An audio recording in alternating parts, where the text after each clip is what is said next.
자, 오늘 하나님 말씀 이제부터는 말씀이 하나님께로 돌아오면 리턴하면은 회개하게 되면은 하나님이 우리에게 이슬과 같이 되어 주신다. 이슬 맞는 것들마다 회복되고 살아나고 좋아진다. 그 가운데 대표적인 것 첫 번째가 오늘 백합화거든요. 오늘 꽃 얘기거든요. 오늘 아침에도 시작하면서 마무리하면서 그렇게 말씀을 드렸죠. 마태에 가서 당신은 오늘 무엇을 사랑하시렵니까? 뭘 사겠습니까? 뭘 선택하겠습니까? 그 얘기거든요. 오늘은 이슬 맞은 백합화, 얼마나 아름답고 또 향기롭고 귀하고 좋은가, 그렇게 되는 거죠. 자, 오늘 네 번째, 이슬 같은 은혜의 결과 기억. 첫 번째, 백합화같이 피어난다. 백합화는 아름다움과 기쁨의 상징이죠. 자, 호세아 14장 5절. 자, 시작. 아멘. 거기까지입니다. 내가 하나님이에요. 이스라엘에게 이슬과 같으리니 그가 백합화같이 피겠고. 여기 뒤에 하나, 둘, 셋, 넷, 다섯째 번째. 누구시죠? 누구요? 나 정이 드는, 그분 얘기하는 거예요. 아니, 어느 날 갑자기 혜성과 같이 나타나가지고 예서가 청년부 엄마를 했는데, 그래서 이름을 물어봤어요. 이름을. 당신은 누구십니까? 이름이 뭐죠? 그랬더니 희두래, 희두. 그래서 야, 이거 예사롭지 않는 이름이네. 희두래. 그래서 앞에 희자는 거의 무슨 희예요? 기쁠희. 오, 센스. 기쁠희. 그럼 두는 무슨 두예요? 했더니 머리 두래요. 그러니까 아마도 할아버지가 아빠가 이름을 지을 적에 너는 기쁨의 머리, 우두머리가 되어라. 그래서 그렇게 이름을 지어준 것 같아요. 오늘 이슬 맞은 사람들, 이슬 맞은 산천초목들은, 특별히 백합화는 아름다움과 기쁨의 상징이거든요. 그래서 이슬 잘 맞으면 뭐라고요? 이슬 잘 맞으면은 뭐가 된다고요? 희두. 뭐가 된다고요? 희두가 돼요.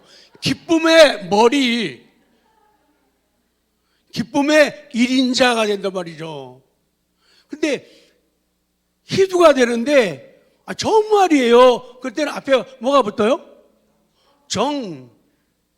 정희두. 그래서 백합화는 아름다움과 기쁨의 상징이에요. 이 성경에서는 이 팔레스타인에서 피는 들에 있는 꽃들을 보통 일반적으로 다 말하고 있죠.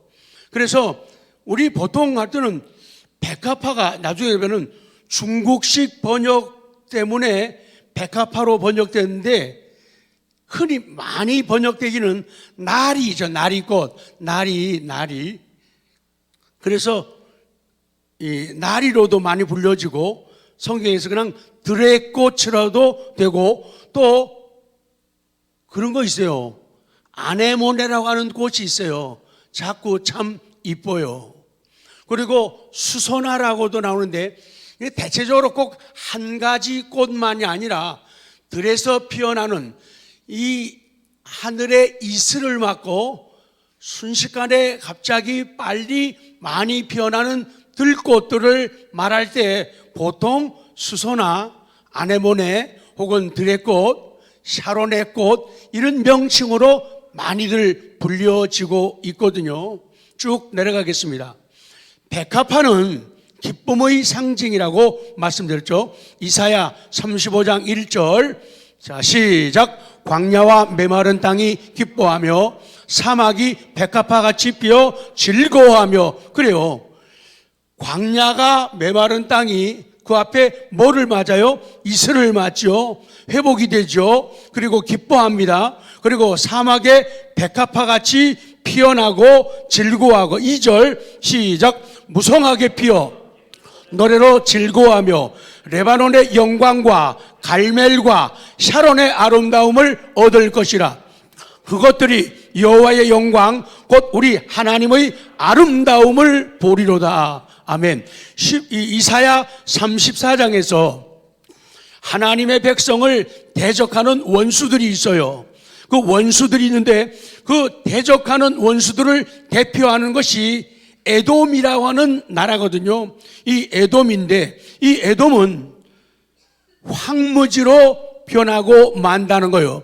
그러면서 34장 지나면서 오늘 35장에서는 이스라엘이 회복되는 거예요.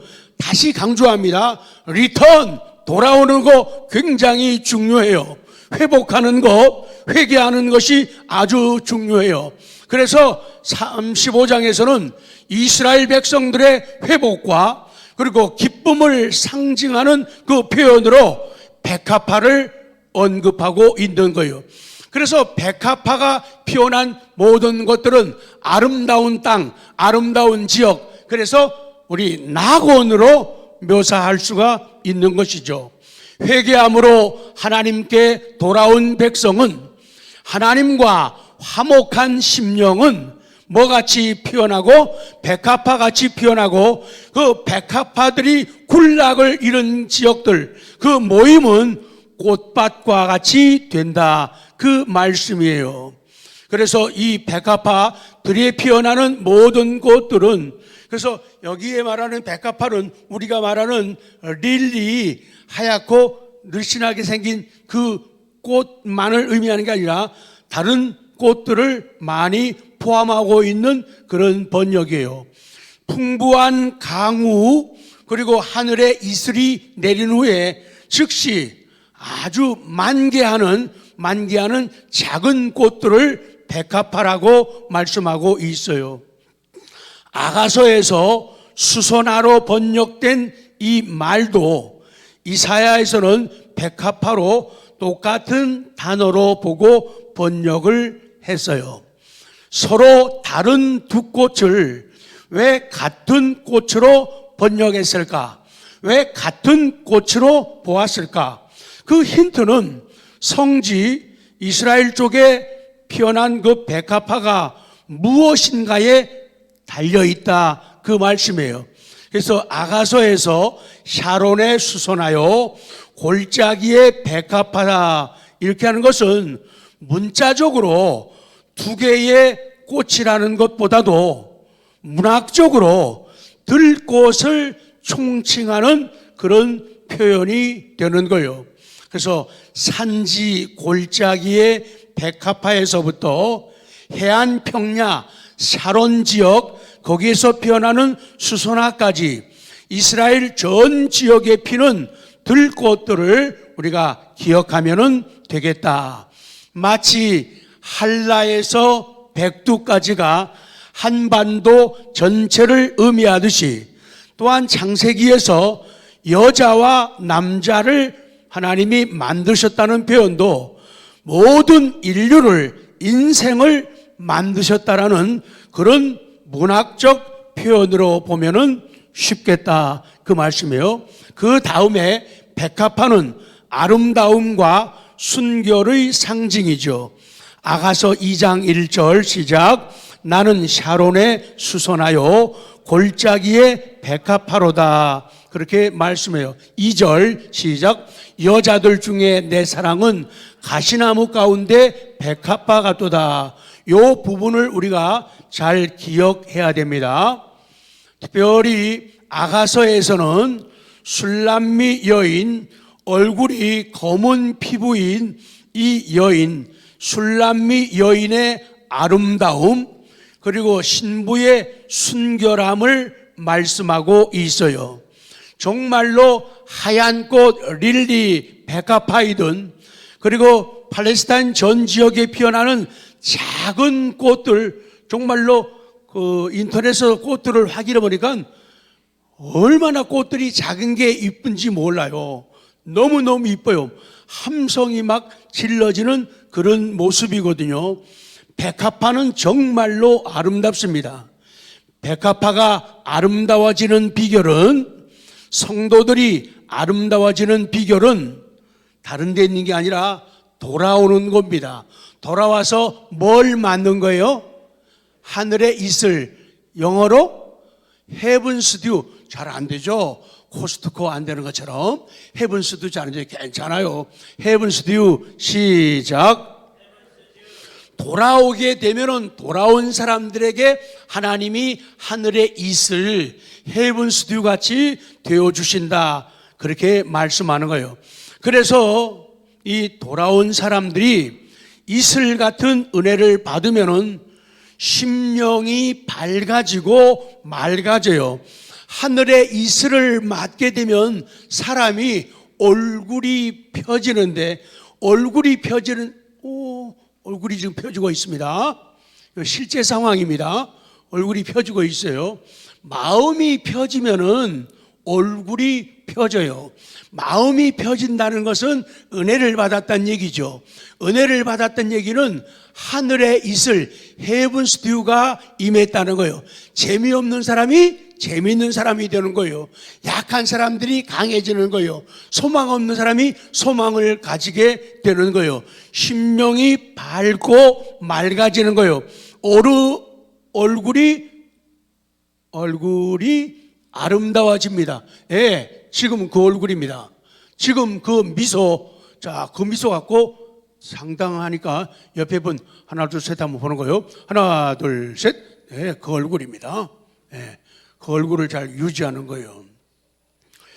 이 인터넷에서 보니까, 옛날에 성지순례 갔을 적에 우리 부천에서 우리 성도님들 같이 갔을 때는, 그렇게 그 꽃을 눈여겨보지를 못해.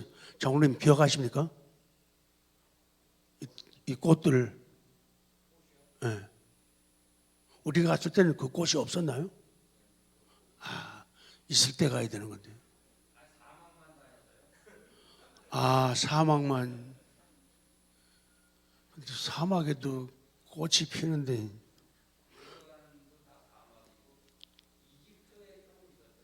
그러면 다음에 꽃 피는 곳으로 좀 데려가 주실래요?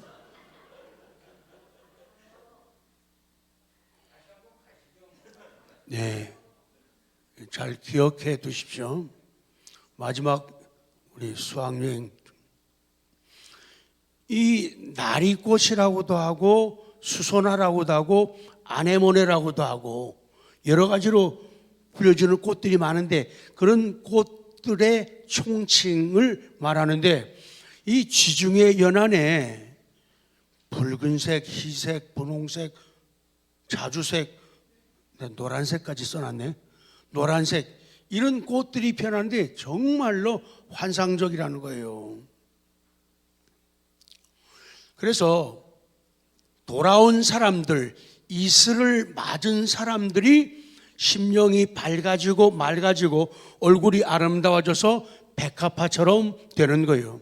그렇기 때문에 이 백합화인 우리 성도들, 성도의 아름다움은 인간 자신의 수고가 아니라 은혜로 말미암는 아름다움이라는 거예요. 나의 아름다움과 나의 매력은 내가 만든 것이 아니라 위로부터 주어지는, 하나님께로부터 주어지는 그런 매력이라는 것이죠. 그래서 이 은혜라는 것은 옛날 어른들이 표현한 것처럼 비슷해요. 마치 하나의 신비한 구슬과 같아요. 그런 동화 속에 나오는 구슬처럼 말이에요. 정말로 키작 67은 작은 거예요. 키 작고 볼품 없이 생긴 어떤 남자가 있었는데, 이 사람이 원데이 어느 날 이상한 구슬을 주웠대요. 그 구슬을 가지면은 사람이 매력적인 존재로 바뀐다는 거예요. 매력적인 존재로 바뀌니까 주변에 사람들이 모여들기 시작해요. 그래서 사람들이 와우 와우 막 그러는 거예요. 그래서 이 사람이 그 기운을 힘입어 가지고 나라에서 높은 자리를 얻었다는 거죠. 근데 얻고 나서 사람이 생각을 잘못해요. 지가 잘난 줄 알고. 뭐라고요? 지가 잘난 줄 알고, 야, 내가 워낙 똑똑하고 내가 멋있는 사람이야, 이런 마음을 가지고는 그 은혜로운 굿을 가지고 장난을 친 거예요. 호숫가에서 장난치다가 굿을 빠뜨렸대요.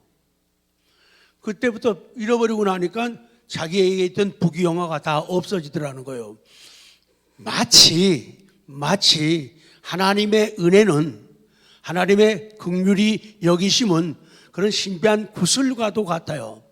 참 초라한 우리들이 그 구슬을, 은혜를 간직하고 은혜를 품게 되면은 매력적인 존재로 백합화처럼 피어나게 만드신다는 그런 진리거든요. 그래서 백합화인 우리 성도들의 아름다움은 내 수고가 아니라 은혜로 말미암아 주어지는 아름다움이라는 거예요. 그래서 예수님은 백합화를 칭찬하시죠. 누가복음 12장 27절 시작. 백합화를 생각하여 보라. 실도 만들지 않고 짜지도 아니하느니라. 그러나 내가 너희에게 말하노니 솔로몬의 모든 영광으로도 입은 것이 이 꽃 하나만큼 훌륭하지 못하였느니라. 그래요. 백합화가 어떤 꽃이길래 솔로몬이 입은 그 어떤 의복보다 아름다운, 물론 아름다운 건 사실이에요. 그러나 들에 피어나는, 황무지에 피어나는 그냥 보통 평범한 꽃이란 얘기예요. 그런데 그런 꽃까지도 하나님이 사랑하시면은 으뜸 가는 꽃이 된다, 그 말씀이에요. 우리들의 인생도 그래요. 우리의 직업도, 우리의 기호, 좋아하는 것도, 우리의 취미 생활도, 이 모든 것들이 하나님께 붙잡히게 되면, 하나님께로 우리의 삶이 돌아오게 되면은 하늘의 이슬을 통해 가지고, 이슬을 인해 가지고 우리는 백합화처럼 피어난다는 거예요. 그래서 아까 말씀한 여기에다가 쌍벽을 이루는 연관된 곳이 샤론의 꽃이죠. 그래서 찬송가 89장에도 샤론의 꽃 예수님을 샤론의 꽃에다가 비유하죠. 나의 마음에 거룩하고 아름답게 피어달라고 우리는 찬송을 하죠. 이 백합화, 샤론의 꽃, 이 두 꽃이 연관되는 게 아가서 2장 1절에 나오고, 분명히 서로 다른 곳인데 다른 번역에서는 이 두 꽃을 구분하지 않고 하나로 보았어요. 그것이 반영된 것이 이사야 35장 1절이죠. 고난 속의 백합화, 고난 속의 성도. 그럼에도 이상해요. 고난 속에 있는데도 고상하고 우아해. 여러분, 고생한다고 다 얼굴 찌그러지는 거 아니더라고요. 아프다고 다 슬픈 얼굴하고 한숨 소리 내는 거 아니더라고요. 아픈데도 아주 고상하고 매력적인 지금 그 미소요. 아픈데도 고상하고 매력적인 미소를 간직한 사람들, 그런 믿음들 충분히 있거든요. 고난을 당하는데 아직도 인생이 겨울처럼 춥고 밤처럼 어둡고 매서운 삶의 바람이 불어오는데도, 꽃샘추위 같은 삶의 바람이 불어오는데도 여전히 고상함을 가지고 어깨를 펴기 시작했습니다. 고상함을 간직하고 우아함을 자랑하는 사람들, 이것이 바로 백합화이고 이것이 바로 성도의 모습이라는 거예요. 죽으면서까지도 매력적인 사람. 자, 사도행전 6장 15절 시작. 공회 중에 앉은 사람들이 다 스데반을 주목하여 보니 그 얼굴이 천사의 얼굴과 같더라. 돌에 맞아가지고 피 흘리면서 돌아가시는 스데반 집사님, 그 훌륭한 신앙과 신앙 인격이 오늘날 우리에게도 귀감이 되고 감동을 주고 있어요. 그 아픔 속에서도 그런 고상함과 우아함을 나타내고 있잖아요. 그래서 믿지 않는 사람들은 죽을 때 죽음이 두려운 거예요. 그 사람들은 죽음의 사자가 부르러 오고 데리러 온다고 하기 때문에 막 안 가겠다고 발버둥 치면서 그래서 얼굴이 이그러지고 시커매진다는 거예요. 보편적으로 그 경향이 많이 있더라고 얘기해요. 다 그런 건 아니지만 대체적으로요. 그러나 하나님께 삶을 맡기고 내세를 맡기고 하나님이 선명하게 보이는 사람, 하늘나라가 선명히 보이는 사람들은 갈 곳이 있고 믿는 구석이 있기 때문에 죽음 앞에서도 여유를 가지는 거예요. 그렇기 때문에 스데반은 그런 고상함과 우아함을 가지게 되는 거죠. 자, B로 갑니다. 백합화 성도는 성결을 상징하는 거예요. 백합화든 나리꽃이든 수선화든 샤론의 꽃이든 아네모네든 이 꽃들은 힘을 상징하고 영화로움을 상징하고 아름다움을 상징하고 순결을 상징합니다.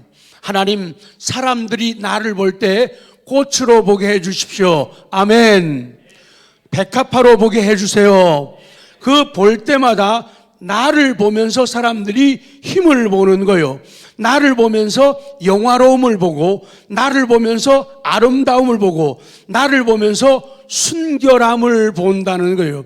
그러니 나를 보면서 사람들이 은혜를 받는 거예요. 나를 보면서 하나님을 보게 된다. 그 말씀이에요. 그래서 이 백합화 이 문양을 성전에 두기 등 야긴과 보아스 그 건축물 기둥머리에 이 백합을 문양으로 새겨 놓았어요. 돌아온 심령 중요합니다. 이슬 맞은 영혼은 성결케 되어집니다. 이사야 51장 2절. 죄를 지었다가 돌아온 다윗. 자, 시작. 나의 죄악을 맑게 씻으시며 나의 죄를 깨끗이 제하소서. 이렇게 되죠. 요한일서 1장 9절. 시작. 만일 우리가 우리 죄를 자백하면 그는 미쁘시고 의로우사 우리 죄를 사하시며 우리를 모든 불의에서 깨끗하게 하신다. 그래서 백합화는 성도는 순결, 성결을 상징하고 있어요. 돌아오는 것, 지금도 우리가 하나님 아버지 앞으로 원래 은혜 받은 자리로, 사명의 자리로 돌아오게 되면은 하늘의 이슬같이 되어 주신다는 거예요. 우리 윤기 나는 삶을 허락하신다는 거예요. 돌아온 심령에게 이슬 같은 은혜를 주셔야 우리의 심령이 깨끗하게 되어집니다. 그래서 칭찬 가운데 가장 좋은 칭찬은 상대방이 나를 백합화라고 불러주는 거예요. 시작. 앗을 넣어야죠. 시작. 그리고 활력을 주는 사람, 기력을 더해주는 사람, 뭐죠? 네? 배터리, 에너자이저. 옆에 분에게 당신은 에너자이저. 시작. 재미없다가 자기만 보면 재미있다? 재미없다가도 자기만 보면 재미있다? 우울하다가도 자기 목소리만 들으면 문자만 받으면 신난다? 무슨 역할을 하는 거예요? 에너자이저. 백합화라 얘기예요. 그래서 돌아온 심령에게 이슬 같은 은혜를 주시고 이슬 같은 은혜를 하나님이 주셔야 우리의 심령이 깨끗해지는 거예요. 죄악된 세상에서 내 영혼을, 내 삶을 깨끗하게 하는 비결은, 매력적인 인생이 되는 비결은 이슬 같은 하나님을 만나는 겁니다. 이슬 같은 은혜를 받는 겁니다. 이슬 같은 은혜에 푹 젖는 겁니다. 그 다음에 그 백합화는, 그 성도는 향기가 엄청나게 진동한다는 거예요. 자, 다시 아가서 2장 2절 시작. 여자들 중에 내 사랑은 가시나무 가운데 백합화거든. 여자들 가운데 내 사랑은 가시나무 가운데 백합화라는 거예요. 그냥 있는 백합화가 아니라 가시나무 가운데 있는 백합화라는 거예요. 가시나무가 얼마나 힘들어요. 얼마나 불편한 상황이에요. 얼마나 괴로운 상황이에요. 그 가시나무 가운데 백합화가 들어가 있고 백합화가 갇혀 있고 거기에 묶여 있다 그 말이에요. 그럼에도 불구하고 여자들 가운데 내 사랑은 가시나무 가운데 백합화라는 거예요. 하나님의 은혜를 입은 사람은 향기를 토하는 거예요. 그 향기는 그냥 나는 향기가 아닙니다. 다시 질문합니다. 백합화가 어디에 있다고요? 가시나무 가운데 있는 거예요. 가시나무가 둘러져 있어요. 그 가운데 백합화가 있어요. 백합화를 둘레로 해가지고 가시나무가 둘러싸 있는 거예요. 고난이에요. 핍박이에요. 아픔이에요. 좌절이에요. 슬픔이에요. 재미없음이에요. 즐거움, 낙이 없음이에요. 그러나 그 속에도 그 가시나무가 바람이 불 적에 그 백합화에 잎을 찌르는 거예요. 그 잎을 찔러요. 한 번 찌를 때마다, 한 번 아픔이 올 때마다 그 아픔을 인해 가지고 향기가 밖으로 진동하며 퍼져 나간다는 거예요. 그래서 가시나무 때문에 그 향기가 더 퍼져 나가는 거예요.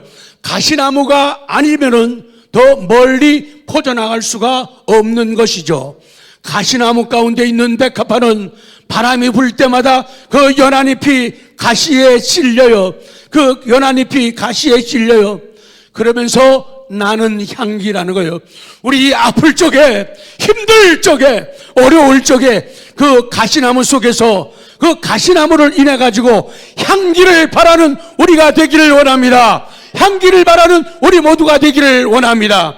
이것이 바른 신앙이고 이것이 건강한 신앙이에요. 사람을 보며 세상을 보며 찬양합니다.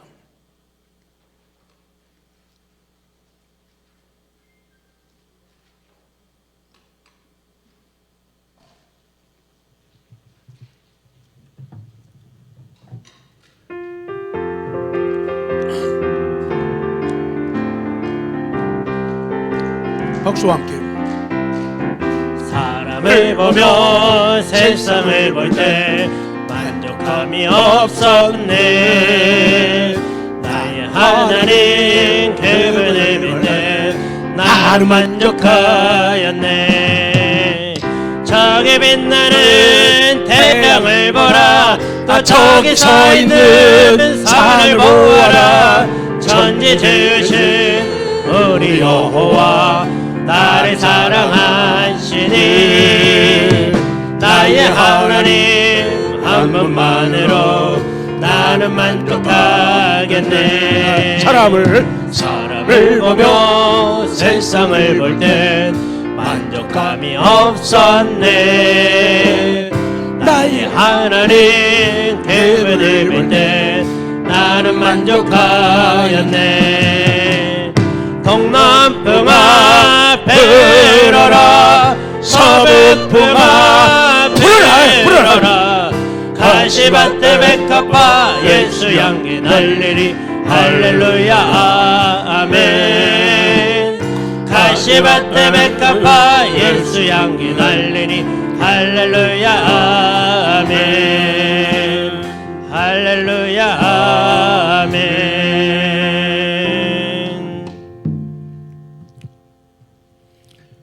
가시나무 가운데 있는 백합화가 바람 불 때 그 찔림을 인해 가지고 향기가 더 멀리 퍼져가고, 그로 인해서 백합화는 우아함과 고상함, 매력을 더 드러내요.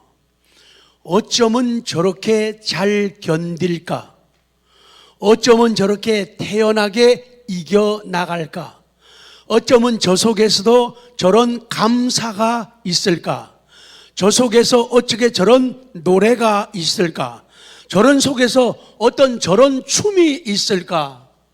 그러니 고상함과 매력을 드러내는 거예요. 그래서 알만한 사람들은 다 모두가 이 백합화를 사랑하고 또 사랑하는 거예요. 그 가까이에 가고 싶은 거예요. 그 향을 맡고 싶은 거예요. 고린도후서 2장 15절. 그래서 우리 향기가 퍼져갑니다. 시작. 우리는 구원받는 자들에게나 망하는 자들에게나 하나님 앞에서 그리스도의 향기다. 똑같이 그리스도의 향기인데 어떤 사람에게는 죽음에 이르는 향기가 되고 어떤 사람에게는 구원받는 향기가 되어진다는 거예요. 오늘 여기까지만 말씀드리겠습니다.